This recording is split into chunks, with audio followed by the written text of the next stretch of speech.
آج کے درس میں منافقت کے حوالے سے میں وضاحت کرنا چاہتا ہوں۔ لفظ منافقت نافقہ الیربو سے بنا ہے، تو پہلے نافقہ الیربو کو سمجھیں گے تو پھر پتہ چلے گا منافقت کیا ہے۔ یربو کہتے ہیں جنگلی چوہے کو۔ وہ جو جنگلی چوہا ہوتا ہے نا، اس کی بل کے 2 سوراخ ہوتے ہیں، ادھر سے سوراخ میں داخل ہوا تو ادھر سے نکل گیا، کبھی اس سوراخ سے ظاہر ہو گیا، کبھی اس سوراخ سے ظاہر ہو گیا۔ تو منافق کا بھی یہی حال ہوتا ہے کہ جب وہ اسلام میں فوائد دیکھتا ہے تو اسلام کی طرف دوڑتا ہوا نظر آ جاتا ہے، اور جب ادھر مشکلات اور مصائب آ جاتی ہیں تو ادھر سے کان کترا کے دوسری طرف کفر کی طرف نکل جاتا ہے۔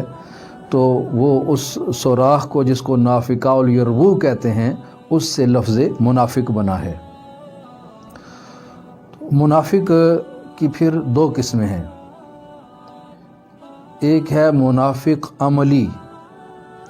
منافق عملی سے مراد یہ ہے کہ بندہ دل اور زبان سے اللہ تعالیٰ کی وحدانیت اور رسول اللہ صلی اللہ علیہ وسلم کی رسالت اور عقائد اسلامیہ کا پورا یقین رکھتا ہو، یعنی جو زبان سے کہہ رہا ہے اس کا دل بھی اس کے ساتھ ہے، لیکن عمل کے لحاظ سے وہ جب تنہا ہو تو کچھ نہ کرے، اور جب لوگوں کے سامنے جائے تو لمبے لمبے سجدے، بڑی بڑی تسبیحات اور بڑے بڑے رکوع اور تشہد کرتا ہوا نظر آئے، اسے کہتے ہیں منافق عملی۔ تو یہ شخص ہے مسلمان ہی، لیکن عمل کے لحاظ سے منافقانہ طرز عمل اس نے اپنا رکھا ہے۔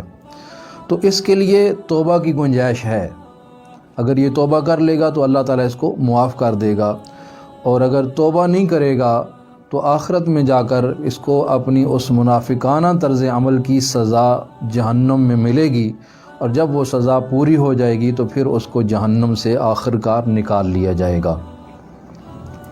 یہ ہے منافق عملی۔ لیکن اصل منافق جو ہے، جو حقیقی منافق ہے، وہ ہے اعتقادی منافق۔ اعتقادی منافق سے مراد یہ ہے کہ جو زبان سے تو اسلام والے عقیدے ظاہر کرے لیکن دل میں کھوٹ رکھے، یعنی اس کا دل اسلام کی طرف مائل نہ ہو، صرف زبان سے ہی وہ نماز پڑھتا ہوا نظر آ رہا ہے، کلمات طیبات پڑھتا نظر آ رہا ہے اور مسلمانوں کی جماعت میں نظر آ رہا ہے، لیکن اس کا دل کہیں اور ہے، تو وہ ہے منافق اعتقادی۔ یہ جو اعتقادی منافق ہے نا، اس کے بارے میں ہی اللہ تعالیٰ نے ارشاد فرمایا، ان اللہ جامع المنافقین والکافرین فی نار جہنم جمیعا، کہ بے شک اللہ تبارک و تعالی منافقوں اور کافروں کو، یعنی سب کے سب منافقوں اور سب کے سب کافروں کو جہنم میں جمع کرنے والا ہے۔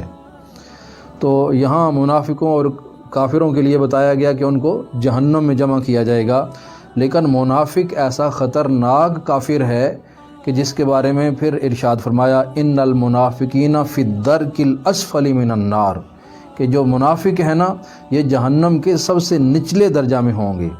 تو مطلب کہ اللہ تعالیٰ منافقوں سے زیادہ ناراض ہے کہ وہ زبان سے کچھ اور کہہ رہے ہیں اور ان کے دل کہیں اور ہیں۔